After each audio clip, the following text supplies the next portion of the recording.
I am unashamed. What about you? Welcome back to the Unashamed podcast. Al is out, but we have upgraded with Missy and Jill. Welcome, ladies, to the Unashamed podcast. Thank you.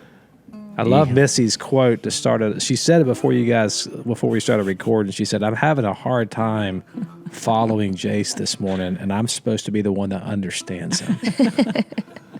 I mean, that right there, we could do a whole podcast just on that statement, Missy. That's dumb. Well, she's been throwing a few haymakers this morning. She just told me that a joke is not funny because I told a joke.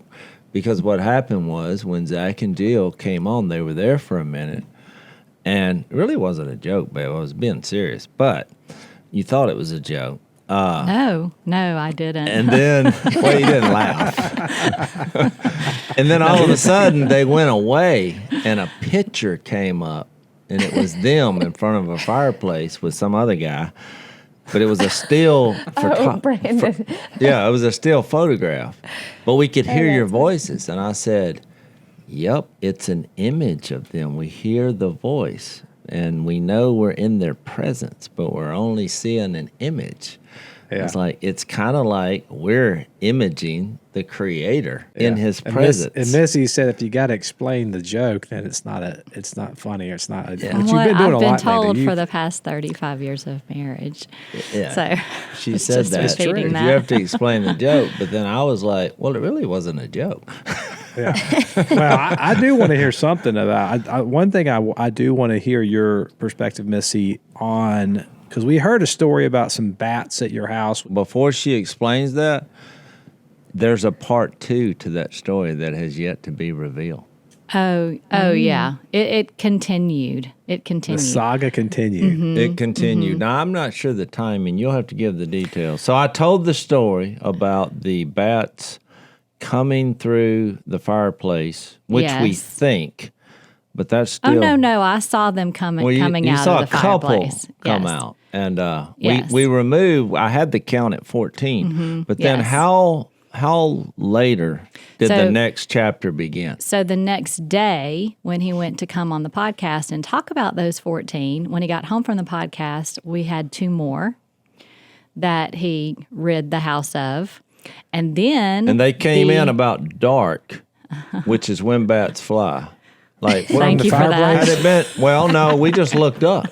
It was 24 hours later. Well, I'm trying to get the timing for our audience. You're explaining the obvious. Yes, bats fly at dusk. They come out at night. Yes. No, we were sitting there in the living room. Was I in there too when it happened? I think I just heard the screams. No, you heard the screams. I was in the kitchen. That's what it was. I was in the kitchen cleaning up the kitchen, and they were flying around, and I started screaming. He was in the bedroom, and he came running, and he took care of those 2 bats. The next day. Hold on, babe. You said, she just said I took care of the bats. Well, I don't know how detailed we can go into that. No, here's how. Did you have on the lacrosse gear, like the helmet? I had a helmet on, all that stuff. Mm-hmm. But what she's failing to disclose, she left and bunkered herself in the bedroom. No. I went out. I just ran out the door. Because it was dusk, so there was still a little light outside. But as this was happening, darkness was getting really, really black. And so I didn't want to be standing outside either because I don't know where they're going.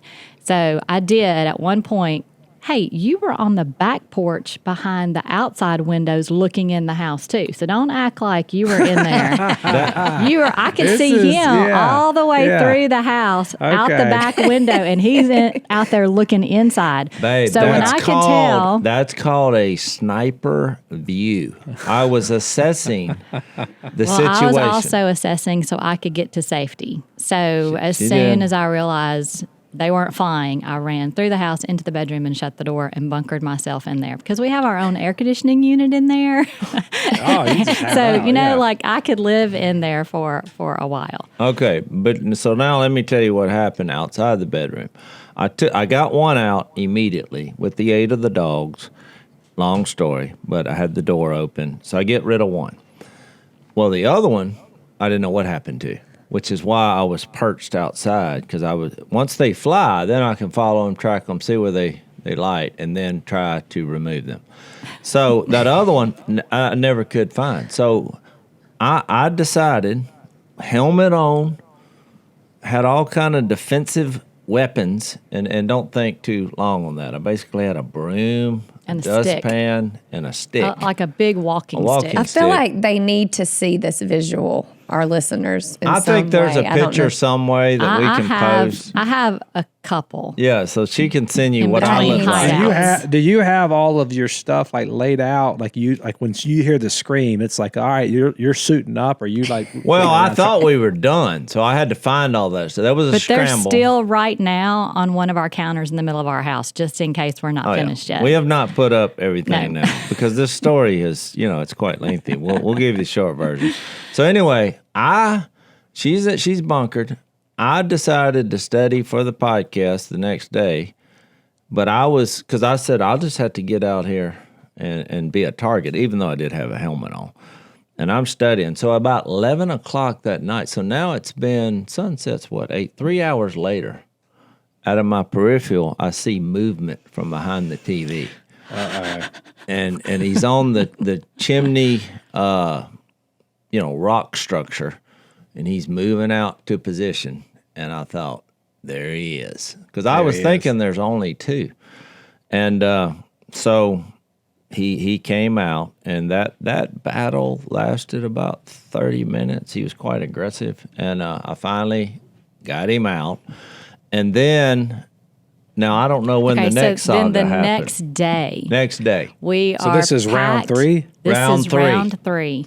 So the Round next 3. day, we're packed, ready to go to the LSU Championship World Series, Yeah. which was amazing. But we were ready to go. I had all the laundry's done. I was putting up all the food that we had. I wanted to have my parents eat our leftovers from last night, so I'm kind of helping them with that.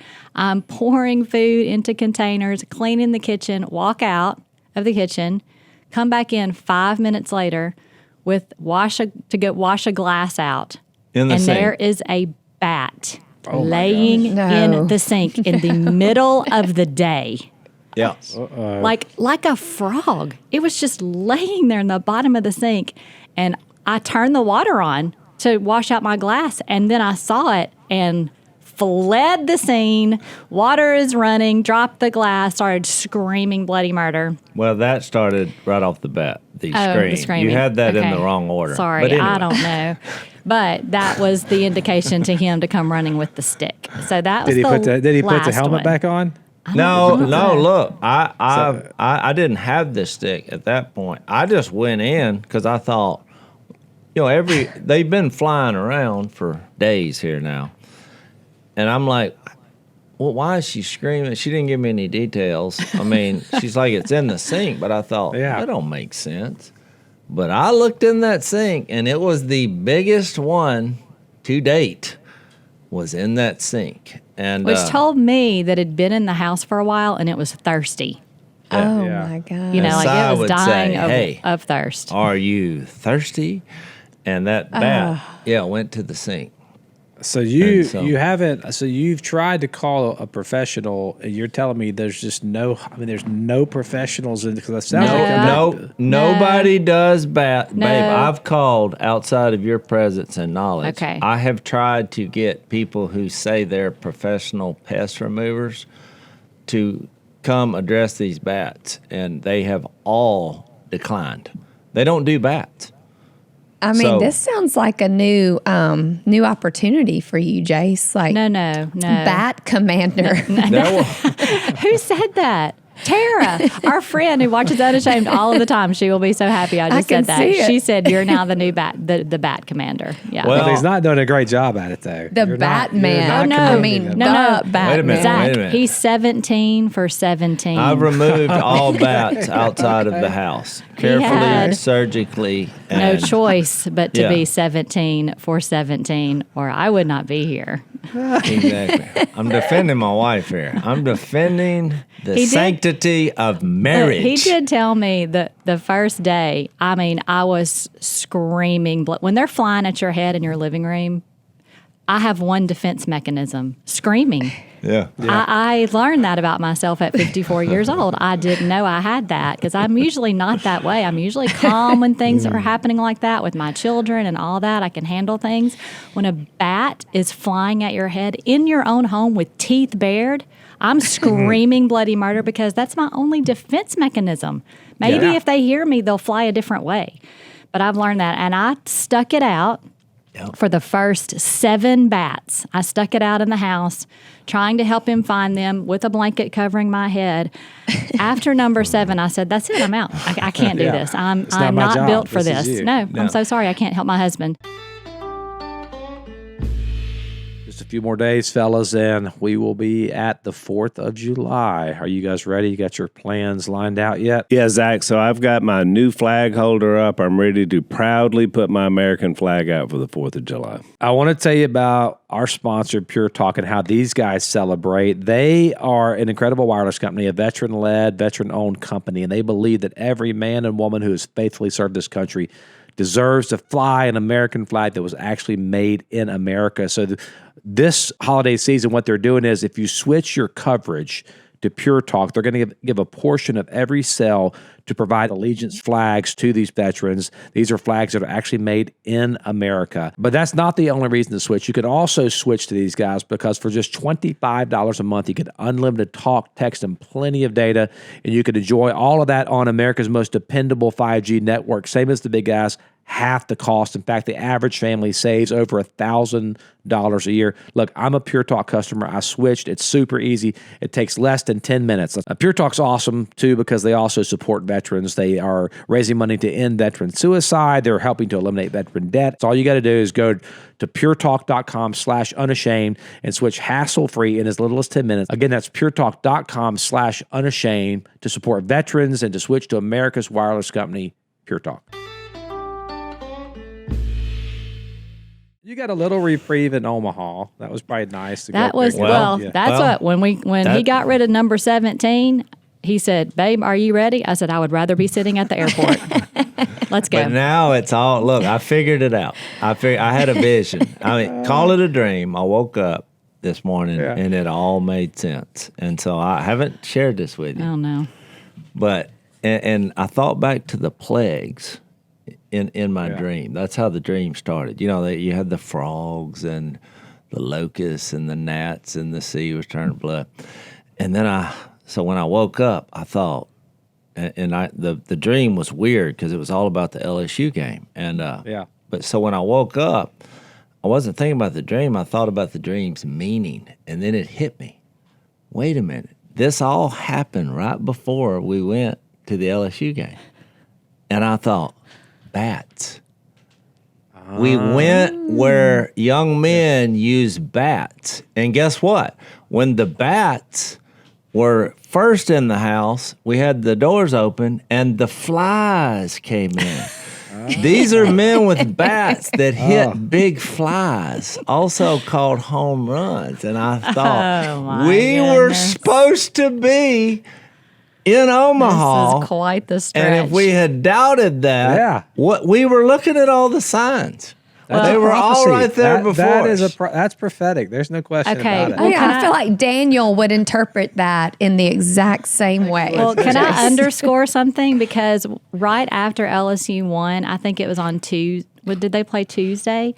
On Monday night or Tuesday night? No, they played Monday. They beat Arkansas. Then they played Wednesday. Yep, they played UCLA. Babe, don't question me on the baseball. Okay, game. I was saying it was my first day. I took the little man to swim lessons, so I'm sitting in the little waiting room watching it on my phone. Yeah, and can't share it with anybody because I'm usually watching it together. It was Tuesday, but that's okay. No, because it was Sunday. It was Sunday. They beat Arkansas. Then I knew it had been a day in between. Anyway, not the point. Anyway, I'm sitting there. Watching it on my phone, cheering by myself. Thank you. I get home, we're reminiscing about what we saw, on the game or whatever, and literally 5 minutes later, Jase went, bat, bat. And I was like, I was in baseball mode in my head. So I thought, oh, they must be taking batting practice or something afterwards. And he said, no, bat, bat. And I looked up and they're flying around. They're circling. And she's screaming. And I'm screaming, yeah, for sure. But yeah, that's our. It's only I That's only our brought that word. up to say that I think a lot of people interpret like the Book of Revelation, just like I Yeah. did going to Omaha. And I was just saying, be careful when you do that. Y'all were supposed to be in Omaha. I think that's the point. Y'all were supposed to be there. It was a dream trip, and I'm a Oh. girl. You know, it's like- so I heard for it was my, awesome. for my boys, and Jase, and to get. We talked about this even last night to a couple who was at our house, but I mean, I was a little freaked out when we were there because I need a plan. I have to have a plan in order to function to my highest potential. I need a plan. And he is exactly the opposite. So when we showed up at the stadium, we were supposed to have tickets and they hadn't gotten to Cole's phone yet. And Cole, who's, super cool, laid back kid, let us know around 5 o'clock, standing outside the stadium, oh, I don't have those tickets yet. 1 hour before game time. I'm like, do what? Say what? People are going in. We're standing on the corner, And what happened was they just didn't come electronically. Yeah, you know what's ironic But- about that? We were standing on the corner without tickets, right beside a guy who was selling. Yeah, they were scalping tickets. Well, they were buying and selling tickets. This guy was buying tickets so he could sell them, and we couldn't sell him our tickets because we didn't have any tickets.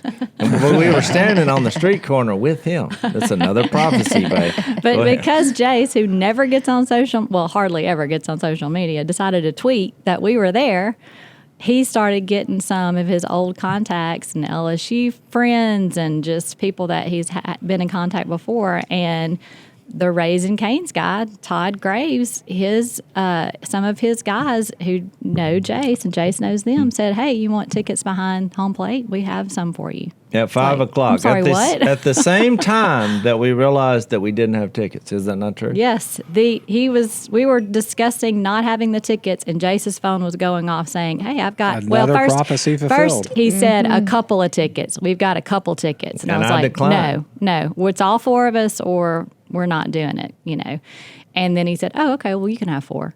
That's all it took.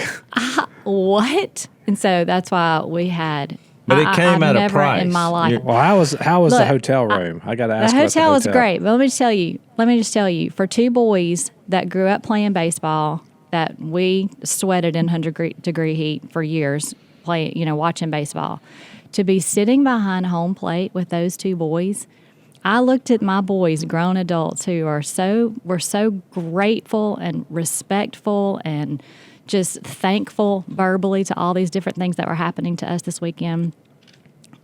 I looked at them and I said, in your wildest dreams when you were playing Little League ball, did you ever in your life think that you would be sitting right here at this exact moment watching your favorite team in sports history? And they said, no, we never ever dreamed that. It was a dream. So I'm sorry. That's my mom's perspective. That's that was awesome. amazing. It was amazing. But the hotel, Zach, our plane was an hour late. All 4 of our planes, they were all an hour late. We did not get to our hotel room until after 1:30 a.m. Oh, And we wow. went straight to, and they were like little suites. It was really nice. But we went to our bedroom, Jason and I, and the boys were in another room, and we were getting ready for bed and unpacking, kind of laying things out. We were so tired. And I just happened to walk into the living room, like looking for some water or something. And I looked over in the corner. I was like, that looks like a bouquet of flowers. And I was trying to find a light. We turned on the light. When we turned on the light and saw the spread of goodies on that table, I think it took a few seconds for us to realize, Yeah. is this for us? Yeah. Purple and gold flowers. I think I said, I did they mean- do this for every LSU fan in this Like, hotel? No, because the hats say That's what I thought. Omaha Dynasty. That's Yeah. what threw me. I said, how did they know we booked this hotel room? Why are you asking? Like, what is? We Because she booked it through heyjack.com. And so the people who had the software that do all this, who give you the savings, they they called me. Jase thought I did it, which I wanted to take credit for it because was that you, I Zach? called Bonnie. Bonnie didn't know. We called I our thought guides. Steve. Yeah, I in thought he did it, Omaha. and he said, "I really want to say I did it." But he But did I it. didn't. We were just so. Finally, Reed sent an Instagram message to the company who did the hats, and they're called Patched, Shop Patched on Instagram. And I'm saying that because they were awesome. Yeah. They did an amazing job. And he said, "Do you know how did we get these hats? They're amazing, awesome." And she emailed or DM'd him back and said, "We worked together with the hotel. The hotel reached out to us, and we worked together with them and made this happen for y'all." And Reed was just, "Thank you so much. This is amazing. We never expected anything like this. Y'all are so nice." So, by the way, they're coming to Faith Family Freedom this weekend. Oh, we sweet. invited them. So, That's great. yes. Missy, I know you saved a good bit of money on that hotel room. So I do want to remind everybody, by the way, just a few more days on heyjack.com. We are giving away $500. So y'all make sure y'all sign up the next couple of days. Well, I wanted to say, Missy had a conversation with the guy that hosted us and with one of his daughters. That kind of led to, I guess, you and Jill being here. But because we're in John 10, but we're fixed to be in John 11. And the conversation you had with them, because the number one thing, and I shared this in an earlier podcast because I wore the LSU jersey. We got the Ethan Fry jersey. Mm-hmm. And the number one comment we got on this trip, because we were just out there with the people, and there was, 30,000 people there, was talking about my dad. And couldn't have been nicer. It was kind of moving. And even a lot of people who were just like in tears about it, saying the influence that spiritually had, that had been made on their life through, my dad just being unashamed, being a follower of Jesus. But I thought that conversation you had kind of fit in with where we're going to be in John 11, because here's Lazarus who dies, and Mary and Martha were a little bit, what is the word? At Jesus, perturbed, I guess. Because they were like, well, here's this healer, and they make the comment, if you'd have been here, this wouldn't have happened. So, but you have an interesting take on that, and what we thought would be good in our Bible study is to kind of get a woman's perspective on this, because there's the two main characters here. Well, there's, outside of Jesus, there's three main characters, and one of them is dead. But Mary and Martha, I thought you had an interesting take that kind of went in with what you said about Phil in his last few days that was very unique. So I was going to introduce that for you. It all goes back to basically the role of a woman versus the role of a man. And those were set up long ago. America and the Western world, we're still fighting over that, what we think the role of a woman and the role of a man should be. But God, the Creator, set that up at creation. And when what you're referring to about, what they're saying and why they're so upset, why they're questioning, I think goes back to the role of a woman. And when Phil started showing signs of deteriorating rather quickly. Some decisions had to be made. And boy, I have a whole new perspective on the weight and responsibility that a child has in determining what's going to happen. And Jase, fortunately, has it's not just him alone. I'm the only one, so I'm going to be doing this by myself. Jase has other siblings, so he could bounce things out, ideas off. They could bounce them off of each other. But, we looked at every option available and tried everything we possibly could in terms of taking care of them personally, hiring someone to be in their home, putting them closer to us, in another house so that we could be with them more. And we had to come to the realization, same with y'all, with your mom, Jan, that some professionals have to take care of them because they can't do it and we can't do it either. And Phil's dignity was really big for me because he was just a commanding human. And I am not his child. I'm his daughter-in-law, and that was just big for me. I never wanted to see him in a way that would lessen his dignity or be disrespectful in any way. I just didn't want those memories. And so if he needed help, we would call an aide or Jase would help. But what I could do is I could bring him comfort through the recipes that he taught me for 35 years of my life. Yeah. And so I even found this really awesome copper bowl at a flea market that I thought was beautiful, but it was so practical and functional that because we took them food every Monday, Wednesday, Friday, and Jase would go in between sometimes, and so would I. But every Monday, Wednesday, Friday, those are our nights. So whatever recipe I was cooking, I made sure I got it in that bowl because it worked. It was a 3-bowl system that was old. And I thought that they did things the right way years ago when they couldn't plug stuff in. They figured it out. And so it was hot, so hot sometimes we would they'd have to wait. And Phil would just go in. So that corn on the cob, he's just going in on it, and it's hot, so hot. We're afraid it's going to burn his mouth. It was so funny because we would enter and Phil would immediately, no matter what his current condition was, because this became a habit. He would just get up and go find a place to sit down. I mean, he was so ready to eat whatever was in that bowl. It was like, even if he was having trouble walking, I mean, I was like, Phil, you want me to help you up? Food's always been important. Yeah. Right? I mean, one time I was like, Phil, you want me to help you up? And he went, yeah. Like, what's taking you so long? And it became a real honor for me. Like, I would plan those meals for the week because I wanted to make sure I was bringing them something good, and they would start asking me what I was bringing next time and when that was. And I'll say this, look, they were so good, and Phil's response was so good that the aides that worked there saw that because they're having to deal with him 24/7. And the excitement was so extreme that the aides would say, what exactly is the food in those bowls? Because they were seeing this response from him like, wow, this is the most excited we've seen him all day. And we wound up letting them have a taste test, some of the aides, on some of those foods. And they're like, we get it now. We get it.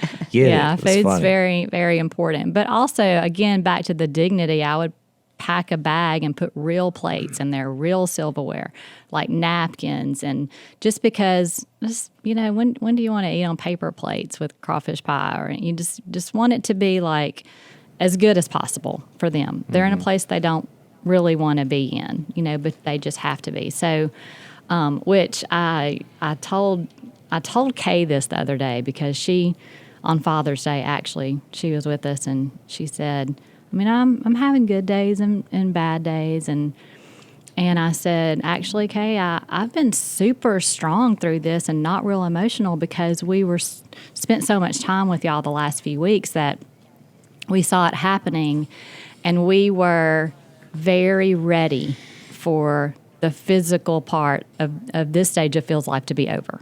Like, we want him to go on because he would not want to live like this. And so we did everything we could to make him comfortable during those times and to bring him peace and some happiness and comfort. But we were ready, just like he was ready for him to go on. But I wasn't real upset when he passed. In fact, Mia had come home from college, so she had been up there every single day that last week.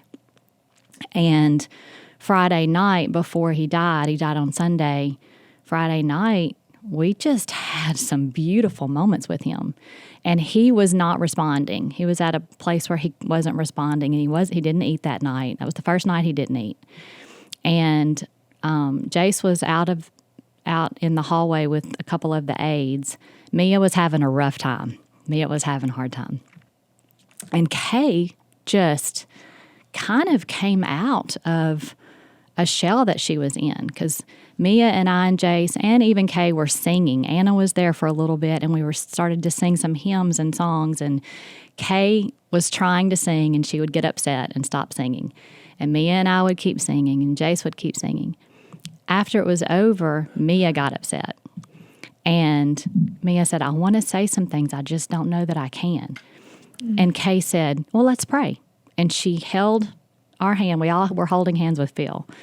And Kay went into the most powerful, beautiful, substantive, coherent prayer. It was like she was praying 20 years ago. Wow. About Phil being a wonderful husband and father and grandfather. And we know where he's going. And Lord, take him, give him peace and strength, give us all peace and strength and comfort.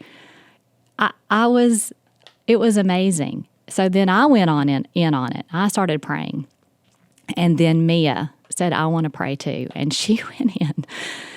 I wish that Jase would have been in there listening, because she thanked the Lord in front of Phil, holding his hand for Phil being a grandfather that she admires, that she doesn't even think of him as a grandfather, but as a mentor and a friend that she can look up to. And she just thanked the Lord for his life and his influence on her life and so many of the people that he had in his life. And then I'm just like, wow, this is just amazing. This was amazing. It was just an amazing moment. And then the next day, our family started coming, because we knew that his hours were limited. And Reed had driven all night and got there at midnight that night and stayed with Kay.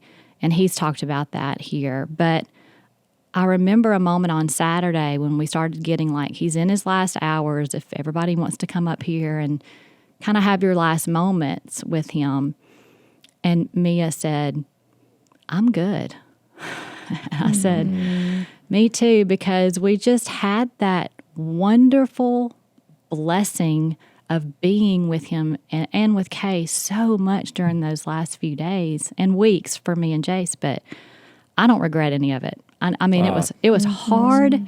It was sacrificial. It was challenging at times, Phil you're really to watch. challenged Jase. Because he didn't like being there, and when he would see Jase, he expected Jase to rescue him. But and when he saw me, I could calm him a little bit. So it was kind of good cop, bad cop, I guess, a lot of times. But it was just you brought the corn on the cob. That's why. Oh, that was his number one favorite thing. She'd buy this fresh corn, which is delicious wherever you're getting that. But and Phil would tie into that, just like he hadn't eaten in days. But I think my point is, going back to Mary and Martha, is that the role of a woman, and look, 20 years ago, if you would have told Phil that I was going to be cooking for him mostly his last few days of life, he would probably have thought, great. Oh, he said that on that. That's something to look forward to. He's like, she's come a long way from how long do I boil this egg before it gets soft. So true. So true. But you grow into that, once you appreciate what God made you and created you to be, and you can really lean into the confidence of what he has for you, he really wants for you and wants you to use it for him and to glorify him. It just it was a total honor to do that. And to work, I'm cooking at 2:00 in the afternoon. They're eating at 4:30. I mean, it's like a Seinfeld episode. They eat at 4:30. And so you're planning all during the regular day of what to cook. But that is kind of the role of women that the Lord created for us, is to help our husbands. And that was me helping my husband with his family. And that was through cooking and all. And so when I think about Mary and Martha, and after I've studied some of this with the role of the women, it's been part of a mentorship program that I've been doing with some 20-something-year-olds, is helping them understand their role as a woman and how important it is to be that mom 24/7 and to be that wife 24/7. But if you back up to Luke 10:38 through 42, that's where Martha and Mary were introduced before Lazarus was raised. So long before Lazarus died, a year, maybe 2 years before that, there's a story in Luke that's 5 verses. That's it. It's only 5 verses. And we can read them. Can we read them? Yeah. Do we have time to read it? Yeah, I'll read it. Okay. I just happen to be here. As Jesus and his disciples were on their way, he came to a village where a woman named Martha opened her home to him. She had a sister called Mary who sat at the Lord's feet listening to what he said. But Martha was distracted by all the preparations that had to be made. She came to him and asked, Lord, don't you care that my sister has left me to do the work by myself? Tell her to help me. In 41, Jesus says, Martha, Martha, the Lord answered, you are worried and upset about many things, but only one thing is needed, or an alternate is, but few things are needed. Mary has chosen what is better, and it will not be taken away from her. So John 11 that y'all are fixing to get into, John, I know John. I know the book of John. I love the book of John. I love his perspective, John's perspective in writing this.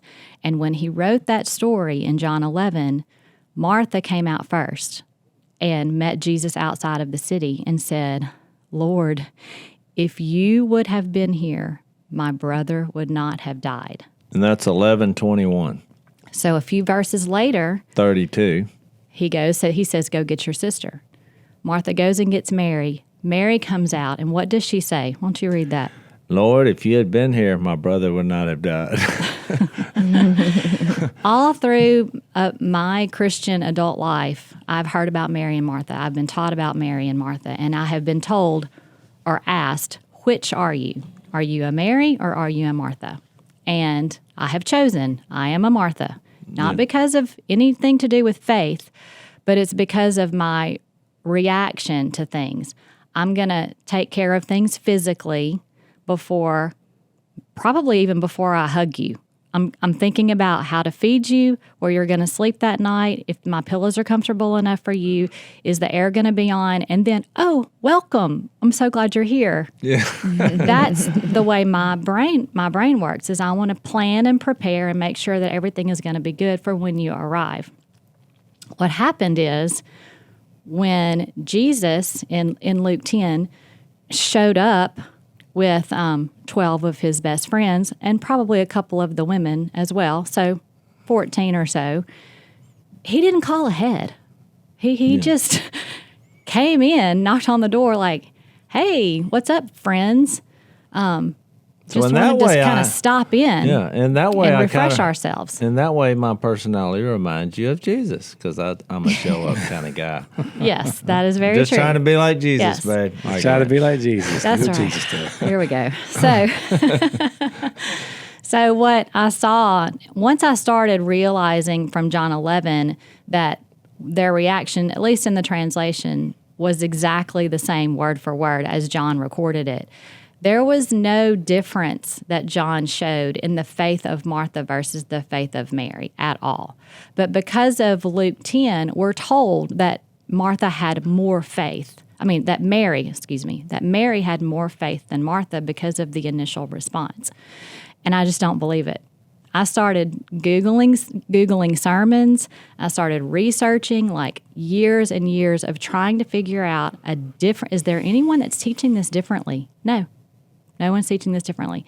So I really started studying about it. And what made me think about this way is because of just traveling different third world countries. I've been to the Dominican, Mexico, Africa, and even to Israel, where the Lord's people were.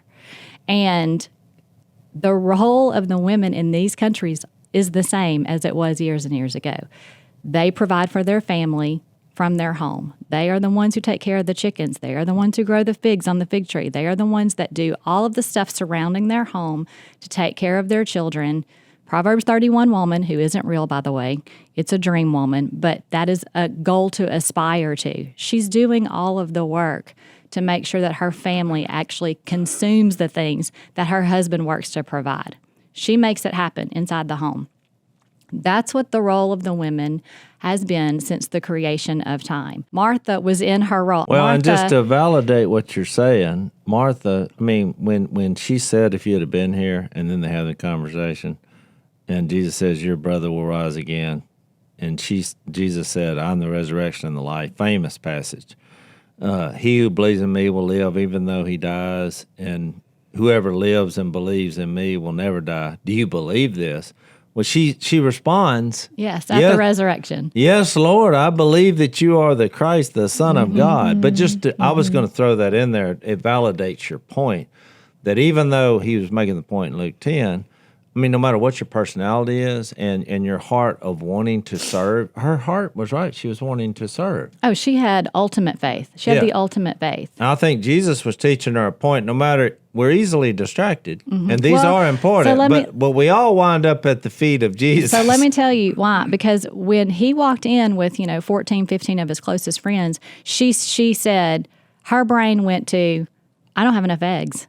I don't have enough bread made. I need to go make, I got to go need some more bread and put it in the oven. I've got to do all of these things because there's 14 men and women in my house and they're hungry. They don't have a home. Which who knows how long that it's been since they've eaten a meal. She wanted to take care of them. She wanted to bring them comfort. And by the way, it's the Savior of the world. Yeah, It's not just some random group of people. It's the Savior. So she wants the best. She wants the best figs. She wants the best cheese. She wants all of that. And so she goes into work mode of doing what she wants to do to serve her master and to serve all of the people with him. Yeah. And so Mary just dropped her jaw and was like, I want anything that you have to say. I'm a sponge. I want to soak it up. And that's what happened. And Martha got irritated because, Mary wasn't in her role. Her role was to be what Martha was doing. And so I love Jesus's response to this because he did not rebuke her. He did not rebuke Martha. He lovingly said, what Mary is doing is better. Not that what Martha was doing was wrong or bad. She was doing what her role was. She was doing exactly how she was trained to do her entire life. But what Martha was doing is better. And so to me, the point of that is as women, we can get caught up in our homes and in our families and feeding the stomachs and all of that. But when Jesus comes in and interrupts your day and interrupts your role, we need to stop and listen and forget everything else. And that's hard for me. That's hard for me to do because I do lean more like a Martha. However, it does not say that we don't have the faith. That Mary has more faith. Well, and John 11 proves that. I was just going to say, I think about a lot when I am reading Mary, Martha, and I'm always, am I Mary, am I Martha? And I feel like I'm both, depending on the day. But I think about the debate on is it faith or is it works that's all throughout Scripture. And it's like, it's faith, is it works? And Jesus is like, well, if you love me and you have faith, you will do the works. And so I feel like with Mary and Martha, they're this example of faith and works. And they're both needed and they're both valuable in God's kingdom. But to your point, Missy, of becoming a person that is interruptible is something that I desire to be as a mom and a wife. Because when you get goal-oriented or you have your to-do list, which we all do, I'm the queen of, sometimes you miss those moments of, even I think about it with my children, when they come in to tell me something, but I'm doing my task, I'm so focused on my task, and it's that moment where Jesus would probably be like, hey, you don't want to miss this. You probably want to stop and sit down and be present in this conversation. And so I agree. I think Jesus is offering up two beautiful examples of what women are called to do in Scripture and throughout, and they're equally important. Yes. Just like I'm with you, I need a plan. And so back to those LSU baseball tickets, the plan was to get those 4 tickets and to have them when we walked in the gate. Yet we didn't have those. And I'm starting to get a little anxious. You know, That's like a nice way of saying it. I'm like, what? You What were is channeling your happening? inner. What do you mean we don't have tickets? We're standing outside. It's 100 degrees. You know, like And Missy kind of snapped at me a couple times. I responded with a snap because I was like, "Hey, it's fine." Because to me, I snapping thought at me because, but I said I don't have all the information. Yeah. You're snapping at me. I don't have all the information to make a coherent decision about this. And so, but here's the deal: God, through Todd Graves, provided us with a better plan. You know, I mean, we're talking, behind home plate. So that's my deal. Is I have to have a plan for my sanity, but I need to be interruptible. Like you said, Jill, At any point did you think, though? At any point did you think, had I ran this show, this would not be happening? Oh, no. The beard ran the show. And I told Jase, I said, I will not ever doubt you again. The beard can get us places that I've never dreamed before. Yeah. Zach, I don't think your beard has gotten us into those types of places. But to explain the situation, you're like, why were y'all having a conflict? Because Missy was like, you haven't posted but once in 5 years on social media. Some guy That's not true, but because you are posting on social media. Well, babe, I've already explained that to all our listeners. You are me. With help of me, Zach, and some other people. All right. Well, y'all know me, but I mean, y'all know. A collection of trusted advisors. But on this particular thing, he did I it literally, because when I looked at it, about the third response was, did you actually post this? Eye roll. And I wanted to say reply, but I was like, no. But that was probably an Unashamed listener. This is your reply. But what caused the conflict is I was giddy. I was like, oh, I got a guy. Because I thought he's in my phone for a reason, even though I couldn't pick him out of a lineup. And it's been years and I don't remember him. And I thought, it's fine. But Missy, and I think rightly so, was saying, this can't be real. Who's going to give you some tickets? And the price of the tickets was for me to wear a Raising Cane's hat. And I thought, that's so bizarre. It has to be true. Mm-hmm. And we actually like Raising Cane's. We like the chicken. I mean, if you're gonna, it is really in my opinion, the best chicken finger place on the planet. So no doubt. I mean, that's an easy endorsement. I could drink the sauce. But since that was, I agree. Since there was no plan, and this was happening just in the moment. I mean, I could see how she thought, this is never going to work. We have less than an hour to actually get in here. Where is this guy? And he was like, look, that I think that's another thing, because he's like, well, I'm at Rocco's. Well, then I started diagnosing that, which is the local bar there where all the LSU fans go. You may have had a few. No, I actually put in there, I was like, well, how long have you been there? Because then I thought, I got to establish the credibility. And he's like, oh, I just got here. And I thought, hey, he just got there.